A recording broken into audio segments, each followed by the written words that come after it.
So I'm going to walk you through some basic key diagnosis. Steering lock, ignition lock kind of diagnosis is something I do real quick to kind of get an idea of what direction do I want to go and which component is failing. So for this example, so this key, it doesn't belong to the car. This key belongs to the car. Notice the dog chewed on it, and then this is the replacement key for this car. This car needed a key, but I'm going to walk you through it. This is how the key came. This key still locks and unlocks the car. In the ignition, it doesn't do nothing. There's no response from the cluster, nothing. So you do this a couple of different ways. So these things are typically going to wake up real easy, but what I can do real quick is I can take the key. This key does not belong to the car, and I can put it in the ignition, and look at that.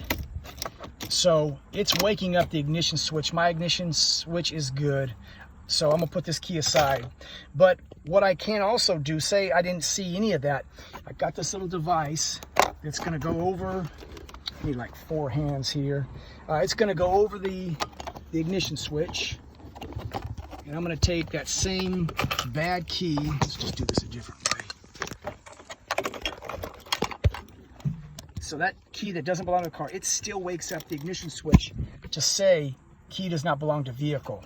Okay, so when I inserted the key that doesn't work, but the key that belongs to the car, this is the key for the car.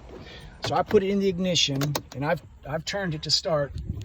Now I'm in that ignition switch, and I'm looking for trouble codes. I've got no faults. If the steering lock was bad, it's gonna set several faults associated with the steering lock. But this is not gonna be a steering lock issue. So what I did from here is I looked at the live data, and I just wanna see terminal status there. So I'm not getting anything. You see the response there.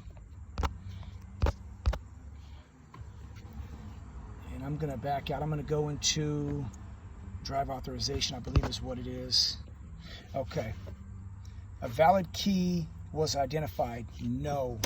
So again, I've got this key here that does not belong. So I'm gonna set it to the side. So now here's the key that I've got, a replacement key.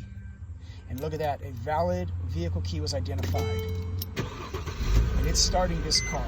This car is now running. So I hope that helps somebody. If you want to streamline the diagnosis, and you understand the way this system works, just a spare key that doesn't belong to the car, and you can identify whether the ignition switch is good, if it's waking up. This little hoop, got this on eBay a long time ago. You probably still find it 20-30 bucks. But this is an awesome little tool that lets me know, hey, I've got power to that ignition switch. It's waking up. But anyway, had this gentleman sent me a picture of his key and said, hey, my dog chewed it. I guess it'd been working for some time. I'd have shotgun and said, hey, get another key before you tow this thing here. But nonetheless, the key still works, locking and unlocking the car. Kind of crazy that it still won't start the car, but whatever. This one's down the road. I hope this helps somebody who's trying to diagnose this vehicle. This is a 204 chassis C300.